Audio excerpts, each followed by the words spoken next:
Hoje nós vamos meditar sobre a quarta bem-aventurança. Então você pode ir abrindo a Bíblia. Mateus capítulo 5, versículo 6. Mateus capítulo 5, versículo 6. Semana passada vimos sobre mansidão.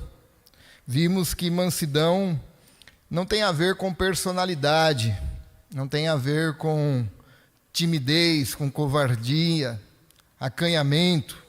Mansidão tem a ver com atitude de não exigir o seu próprio direito, atitude de sofrer as injúrias, atitude de perdoar as injúrias,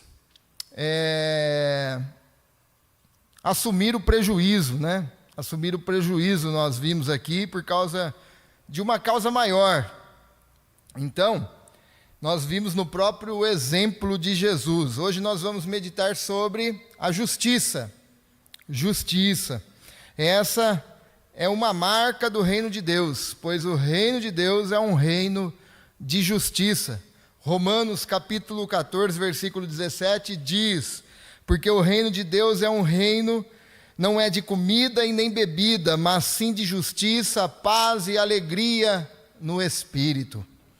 Uma marca, então, do reino de Deus é que ele é um reino de justiça. E esse também, justiça é um desejo universal. Todo ser humano tem esse desejo de justiça. Você pode ver que até no mundo do crime existe uma justiça lá, né? Eles fazem justiça entre eles. Então existe um senso de justiça universal no ser humano. Desde cedo nós já sabemos, desde criança nós já falamos para os pais: ô pai, mas isso não é justo, né? Vai colocar de castigo. Professora, isso não é justo, não foi só eu, né? Então desde criança a pessoa já nasce, já tem esse senso de justiça. E todos nós sabemos que as coisas estão fora de ordem. Estão fora de ordem na família, está fora de ordem na cidade, no nosso país, no mundo todo. As coisas estão fora de ordem. E há um instinto profundo de justiça dentro de nós. E não é preciso nenhum mestrado em ética filosófica para saber que o mundo está errado e que ele precisa de justiça. Todo mundo sabe, porque todo mundo tem esse senso, um senso humano universal. E isso não está certo, nós dizemos. É preciso fazer algo para consertar. Agora imagine então o povo judeu. O povo judeu sofrendo debaixo do jugo romano, já havia sofrido por diversos outros povos. Agora, nesse momento que Jesus veio, ele estava debaixo do jugo romano. Imagine esse povo trabalhando, tendo que pagar impostos absurdos para outra nação. Então esse povo queria justiça, né? Eles esperavam um Jesus político, um Jesus guerreiro, que viesse e agisse de forma justa. Pois não é justo o povo sofrer daquele jeito. Jesus então vem com a mensagem do reino, e nessa mensagem contém justiça. Porém, as bem-aventuranças devem ser compreendidas então, não à luz do reino do mundo, mas Jesus vem com a mensagem do reino para que as bem-aventuranças então fosse compreendida ao reino de Deus, à luz do reino de Jesus.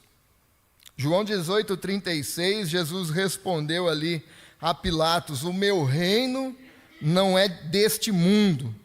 Se o meu reino fosse deste mundo, os meus ministros se empenhariam por mim, para que não fosse eu entregue aos judeus. Mas agora, meu reino não é daqui. Então Jesus deixa claro que para entendermos os valores do reino, nós não podemos enxergar da forma dos valores do mundo. Para entendermos as bem-aventuranças, elas têm que ser compreendidas à luz do reino de Deus. Então há algumas perguntas para pensarmos. Por qual justiça? Que tipo de justiça é essa que nós devemos ter sede e ter fome, conforme Jesus disse? E em que sentido essas pessoas que têm fome e sede de justiça serão saciadas? Então nós vamos refletir sobre 3 pontos, conhecendo mais sobre justiça, aplicando a justiça e saciados por Deus. Então nós, para ficar claros, que tipo de justiça é essa? Conhecendo mais sobre a justiça. Mateus capítulo 5, versículo 6, ele diz: bem-aventurados os que têm fome e sede de justiça. Quando a Bíblia fala sobre justiça, ela nos fala em 3 categorias. A justiça legal, que nós podemos chamar de justiça imputada, que nós iremos ver. A justiça moral e a justiça social. Então, para que isso fique claro para nós, vejamos o que são. Justiça legal. O que é a justiça legal que a Bíblia nos fala? A justiça legal é a justiça imputada por Deus. Essa justiça é aquela que o homem é pecador e ele é incapaz de salvar a si mesmo. Mas Deus, então, antes da criação, ele faz um plano. O cordeiro é sacrificado antes da fundação do mundo.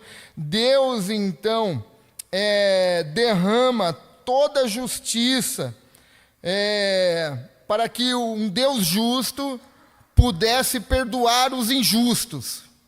Como que pode um Deus justo perdoar injusto e ele assim continuar sendo justo?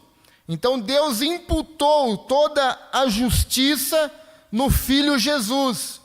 E por isso que agora ele nos declara justo, justificado. Todo aquele que agora olha para a cruz e confessa que Jesus é o único, suficiente Salvador, são justificados por Deus por meio da obra de Jesus Cristo. Isso então envolve o nosso relacionamento com Deus. Esse é o tipo de justiça legal, a justiça imputada. Deus nos decreta justo, não porque você é bom, mas porque toda justiça foi imputada no Filho Jesus Cristo. A justiça moral, segundo, a justiça moral envolve o caráter do cristão. Tem mais a ver com nós mesmos. O fato de crermos em Jesus não significa que nós não pecamos mais, que a natureza pecaminosa não habita mais em nós. Não é isso.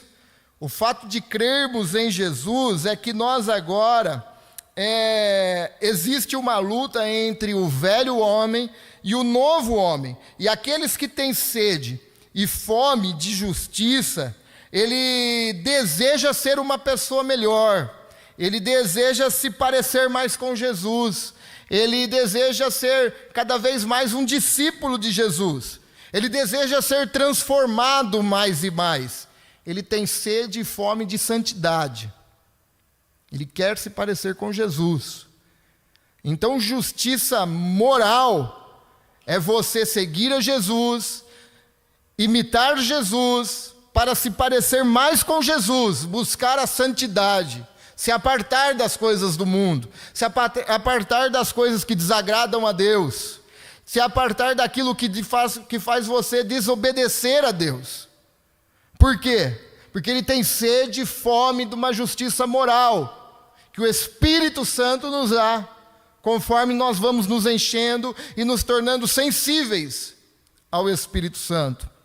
E terceiro é a justiça social. Isso tem a ver com a inconformidade como as coisas estão erradas. Preconceitos, desigualdade e injustiça. Isso tem a ver com a justiça social. E só para deixarmos claro, eu não estou falando aqui de ideologia política, certo? Eu estou falando de valor do reino de Deus. E o reino de Deus tem esses princípios também. Então John Stott disse que quem tem fome e quem tem sede de justiça abomina o mal, ataca a corrupção e declara guerra contra todo o esquema de opressão. Ok, então agora que nós definimos justiça segundo a Bíblia, nós somos levados agora para o segundo ponto. Nós então entendemos que a Bíblia fala de justiça legal, a justiça imputada por Deus quando nós nos dobramos diante de Cristo. Toda a justiça foi imputada no Filho, e agora quando nós confessamos Jesus, Ele nos decreta justo. A justiça moral, que é a busca pela santidade, de se parecer mais com Jesus, e a justiça social, que é a inconformidade com as coisas injustas do mundo. Então agora nós somos levados então, a como aplicar essa justiça. Como que nós devemos aplicar, ter fome e sede de justiça, aplicando para a minha vida hoje, nos dias de hoje. Mateus 5 e 6 bem-aventurados os que têm fome e os que têm sede de justiça. Então, como nós já falamos, justiça imputada é quando nós nos rendemos ao Senhor. Você aplica ela, reconhecendo Jesus como seu Salvador.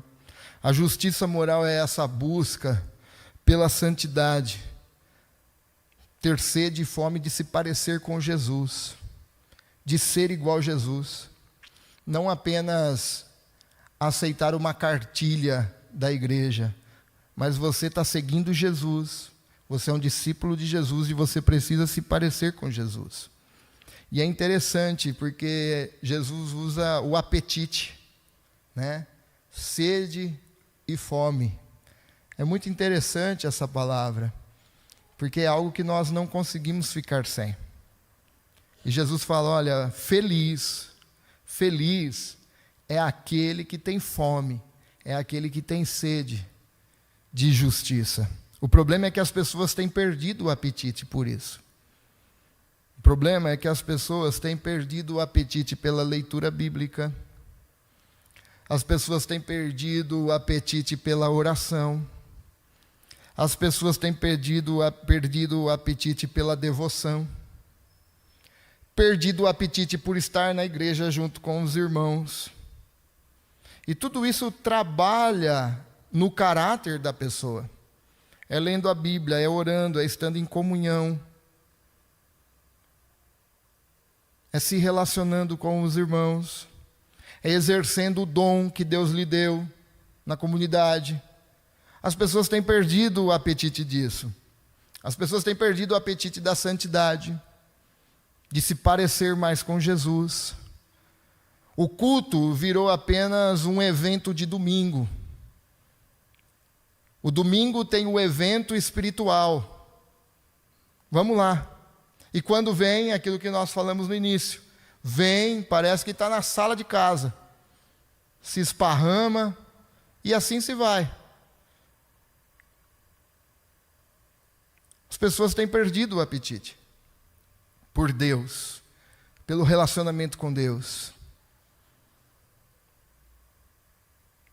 Nós precisamos voltar a isso, porque só serão felizes quem tiver fome e sede de justiça. As pessoas estão enganadas, pensando que quanto mais você experimenta do mundo, mais você é feliz. Quanto mais você imita uma tribo lá do mundo, né, um círculo de pessoas, eu vou ser feliz. Não, ser feliz é se parecer com Jesus. É deixar o Espírito Santo trabalhar em você e você se tornar cada dia mais santo, mais parecido com Jesus. Então é disso que nós temos que ter apetite. Ter apetite de chegar o domingo.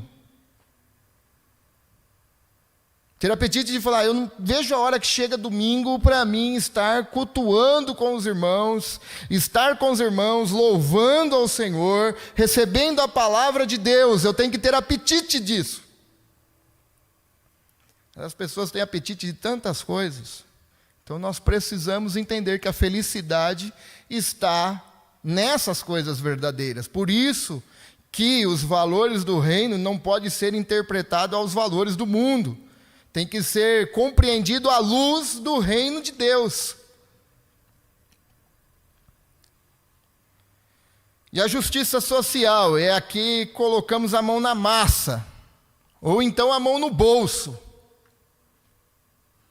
Uma das coisas que distingue a justiça social é que ela nos torna participativo nisso.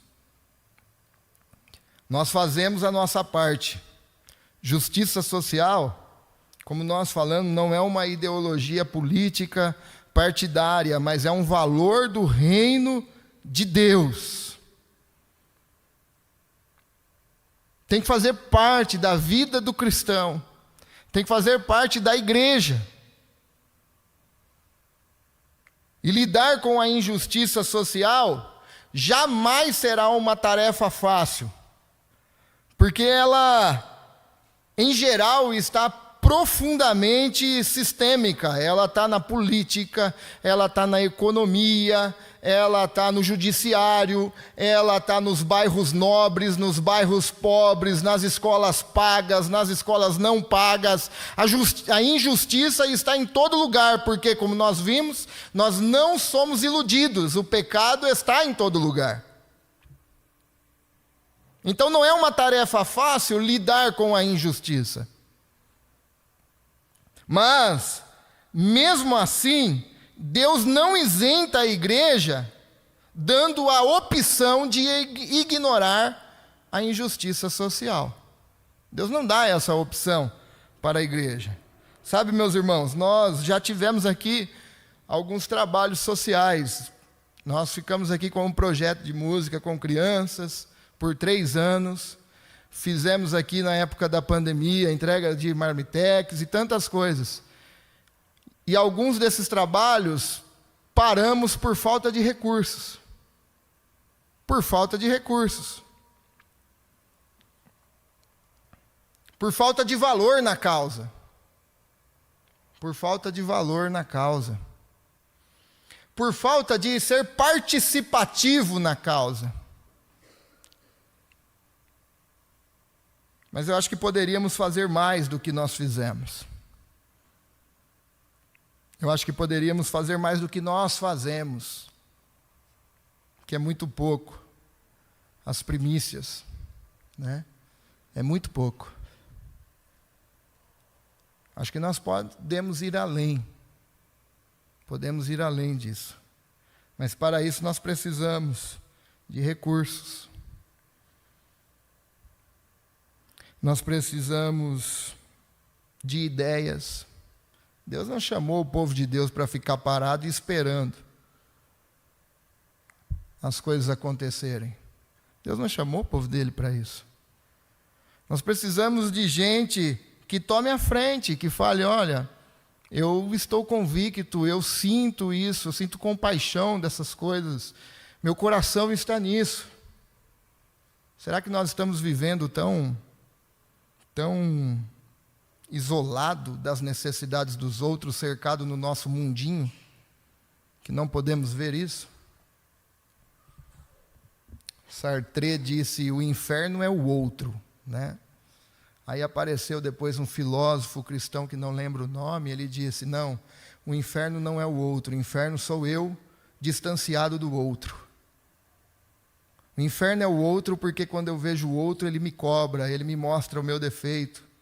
Aí o outro filósofo veio e falou, não, o inferno não é o outro, o inferno sou eu separado do outro. Eu não consigo enxergar a necessidade do outro. Eu não consigo ver o outro. Eu não consigo ver qual é a situação do outro. Nós não podemos ignorar isso. Vamos ver o que a Bíblia diz sobre isso, para não ficar nas nossas palavras. Isaías capítulo 1, versículo 16, 17, diz assim, lavai-vos, purificai-vos, tirai a maldade de vossos atos de diante dos meus olhos. Cessai de fazer o mal. Aprendei a fazer o bem. Atendei à justiça. Repreendei ao opressor. Defendei o direito do órfão. Pleiteai a causa das viúvas. Isaías 58, versículos 6 e 7.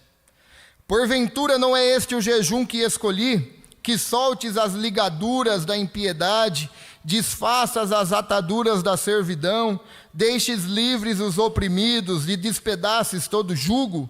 Porventura não é também que repartas o teu pão com o faminto, e que recolhas em casa os pobres desabrigados, e se vires nu, o cubras, e não te esconda do teu semelhante? Provérbios 31, versículo 8 e 9. Abre a boca a favor do mundo, pelo direito de todos os que se acham desamparados. Abra a boca, julga retamente e faz justiça aos pobres e aos necessitados. Então a Bíblia nos exorta a isso. Mas nós estamos ficando cada vez mais individualistas, ficando cada vez mais egoístas. E nós somos bons para falar de A, B, C lá de fora. E quando as coisas acontecem na nossa igreja, na igreja evangélica, na igreja do mundo, mas apontar é bem mais fácil do que fazer. Lembra de Marta e Maria, me vem na mente? Marta e Maria. Maria decidiu se jogar aos pés de Jesus. Marta está lá trabalhando, que tem que trabalhar, né? Tem sempre aquela pessoa que trabalha. Mas você já reparou como Marta fala para Jesus, tratando Maria, sua irmã, na terceira pessoa?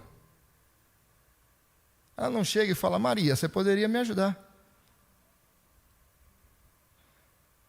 Ela chega para Jesus e diz: não te importas que minha irmã ou que Maria não me ajude?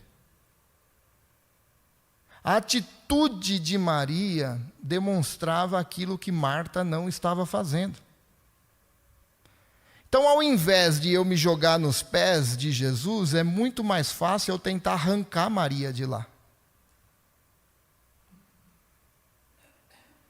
Ao invés de escolher a melhor parte como Maria, porque o ato de Maria está me denunciando, é mais fácil eu tirar ela dos pés de Jesus e ela se juntar a mim, porque não vou ser só eu, aí vai ser nós duas. Então nós temos que refletir antes de apenas dizermos o que está errado comigo, o que está errado conosco, o que nós estamos omitindo, o que nós não estamos fazendo.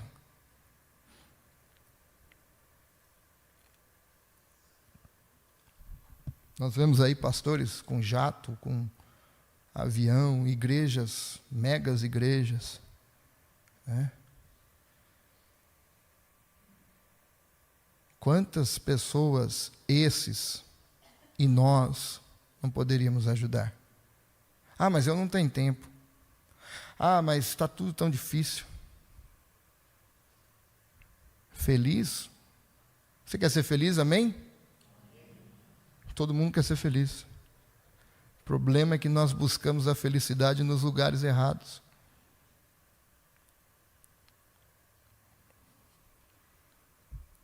O cristianismo sempre levantou a bandeira das grandes transformações sociais.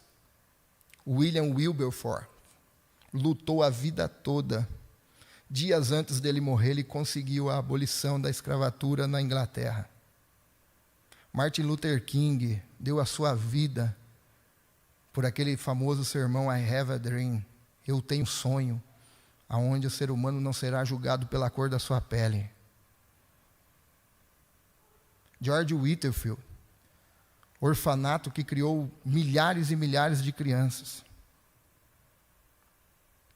Você sabia que o princípio do protestantismo, a ideia era: onde tiver uma igreja protestante, haverá uma escola? Pode ver nesses países históricos. Aonde tem uma igreja protestante, tem uma escola, porque a ideia era alfabetizar todo mundo para que todas as pessoas, então, sejam vocacionadas em seus trabalhos e também tivessem acesso à palavra de Deus. É o princípio do protestantismo esse. nós estamos falhando. Nós estamos falhando. E ficamos muito felizes por trazer 1 litro de óleo, uma pasta de dente. Ufa, fiz a minha parte. Nós estamos falhando. Quer ser feliz? Aplique as verdades de Deus à luz do reino de Deus. Essa bandeira, torno a dizer para não me chamarem depois de um partidário, essa bandeira não é política. Na verdade, eles tomaram isso de nós pela nossa omissão e distorceram tudo. Mas não é. Essa bandeira é do cristianismo. Sempre foi assim. Sempre foi assim. Não temos aqui, no momento, nenhum trabalho social grande. Como disse, nós precisamos de pessoas, ideias, voluntários, que liderem isso. Mas você pode iniciar também, talvez, ajudando uma ONG séria, contribuindo nisso. É um papel. Você pode ajudando a criar coisas, liderando alguma coisa aqui, ajudando algum conhecido, enfim, tornando o mundo mais piedoso. Tornando o mundo mais piedoso. Vamos para o terceiro e último ponto. Somos e seremos saciados por Deus. Mateus capítulo 5, versículo 6. Bem-aventurados que têm sede e fome de justiça, porque estes serão fartos. Ou então, em outra tradução, estes serão saciados. Ser um discípulo de Jesus, e me entenda bem, porque eu não quero ser triunfalista, certo? Mas ser um discípulo de Jesus é ser um cristão que abraça a proposta do prazer. Não é uma mensagem triunfalista, mas do prazer de sermos saciados. Quando você se sacia, não é prazeroso? É isso que Jesus está dizendo. John Piper disse que o nosso problema não é a busca de prazer. Não é esse o nosso problema. O problema está no contentamento de um prazer inferior.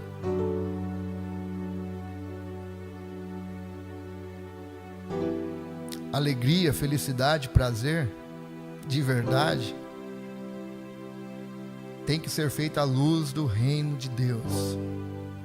O problema é que as pessoas estão buscando prazeres inferiores daquilo que o reino de Deus oferece, daquilo que Jesus pode dar.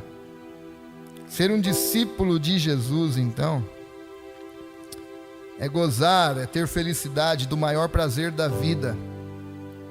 Os teólogos de Westminster dizem que glorificar a Deus e gozá-lo para sempre, ou seja, tirar de Deus, Ele ser a fonte do nosso prazer, é a maior alegria que nós temos.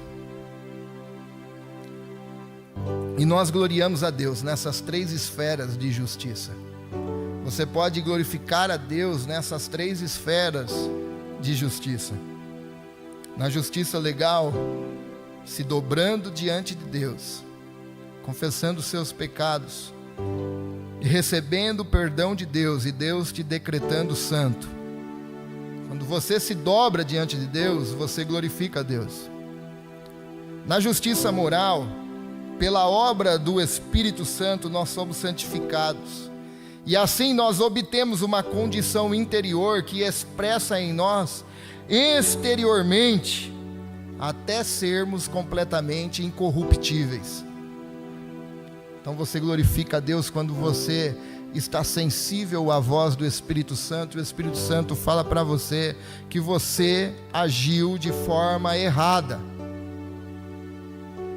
que você não deveria fazer isso, e você então se arrepende, confessa o seu pecado para Deus, você glorifica a Deus, até que chegar então o momento de você ser completamente saciado, o pecado já não mais ter poder completamente sobre você. Aquilo que é corruptível se tornará incorruptível. Seremos como Jesus é, diz o apóstolo Paulo. Então, quando você se rende ao Espírito e deixa que Ele te guie, que Ele te governe, você glorifica a Deus. A justiça moral. Na justiça social, nós aguardamos, seremos saciados. Nós seremos saciados quando esse reino pleno vier com Cristo na terra. Seremos fartos. Um reino sem corrupção, sem desigualdade, sem injustiça nenhuma. Esse reino há de vir completamente. Por isso que dentro da teologia chama, é o reino já, mas ainda não. Nós temos esse reino dentro de nós, mas ainda não na sua plenitude. É esse reino que nós aguardamos. Estamos sendo saciados hoje. Seremos no dia que Jesus vier com o seu reino de forma plena. Porque Jesus já fez nova todas as coisas e está fazendo nova todas as coisas. É o reino hoje, mas ainda não de forma plena. Mas em breve, muito em breve, eu creio, em nome de Jesus, é esse reino que eu estou aguardando. É esse reino que você tem que aguardar. Eu creio que muito em breve, Jesus, o Rei dos Reis, há de vir com o seu reino, sem nenhum tipo de injustiça, sem nenhum tipo de desigualdade, sem nenhum tipo de dor, de sofrimento, sem nenhum problema econômico, sem nenhuma corrupção na política, nada disso. Eu aguardo esse reino e Jesus virá. Jesus virá. Basta nós aguardarmos e dizermos: Maranata, ora vem, Senhor Jesus. O meu convite a você nessa noite é para que você venha fazer parte desse reino hoje. Hoje. Jesus morreu por você. Ele deu a sua própria vida por você. Ele sofreu por você. Ele foi até as últimas consequências por você, para te trazer para o reino dele, para que você pudesse fazer parte desse reino, do reino de Deus. Mas para isso, você deve iniciar então pela justiça imputada, se dobrar diante de Jesus, confessá-lo como todo-poderoso, como único Salvador. Você deve aplicar na sua vida a justiça moral, buscar a santificação, buscar ser mais parecido com Jesus, se apartar das coisas que só tem a lhe trazer tristeza, só isso, a distanciamento do Criador. Você deve desejar ser mais santo, o Espírito Santo fará isso. Mas você deve também, nós devemos fazer algo no âmbito social, para sermos luz para os outros. Sermos luz para os outros. As pessoas estão esperando da política. É uma piada isso. Quando eu vejo isso, eu falo: meu Deus. Nós fomos chamados para sermos luz. É nós. Entregue sua vida hoje a Ele, seja saciado em nome de Jesus. Felicidade. Compreenda nos valores do reino de Deus. Em nome de Jesus Cristo. Vamos orar? Feche seus olhos. Pai,